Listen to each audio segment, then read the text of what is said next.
السلام عليكم ورحمة الله وبركاته. اليوم بتاريخ 7/7/2024 توفي لرحمة الله المهندس إيهاب الغوثين المتحدث السابق باسم داخلية حماس. توفي يوم أثر غارة إسرائيلية على غزة. هو الله يرحمه، ندعو الله بالرحمة والمغفرة يا رب العالمين. وإيهاب الغوثين هو ولد في الكويت في مايو 1979، وشغل منصب متحدث وزارة الداخلية والأمن الوطني في قطاع غزة لدى الحكومة الفلسطينية، وعين في 2012 مدير مكتب العلاقات العامة والإعلام الحكومي، وأيضا رئيس شبكة الرأي الفلسطينية للإعلام. ومنذ أكتوبر 2020 هو شغل منصب وكيل وزارة الأشغال.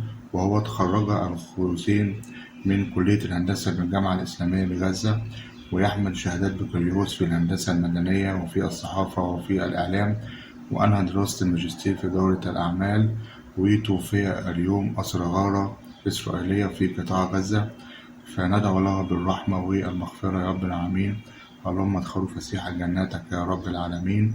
وندعو لأهلنا في غزة يا رب العالمين، اللي هم ربنا يوفقهم ويقف جنبهم ويكونوا في أحسن حال يا رب العالمين، ويبعد عنهم كل أذى يا رب العالمين. ودي كانت نبذة مختصرة عن وفاة المهندس إيهاب الغوثين اليوم أثر غارة إسرائيلية. وندعو الله بالرحمة والمغفرة، واللهم ادخلوا فسيح جناتك يا رب العالمين. اللهم اغفر له، اللهم اغفر له، اللهم ادخلوا فسيح جناتك يا رب العالمين. أشوف حضراتكم على ألف خير، ولا تنسوا أخواتكم في فلسطين وفي غزة. ربنا يوفقهم يا رب العالمين ويقويهم يا رب العالمين. السلام عليكم ورحمة الله وبركاته.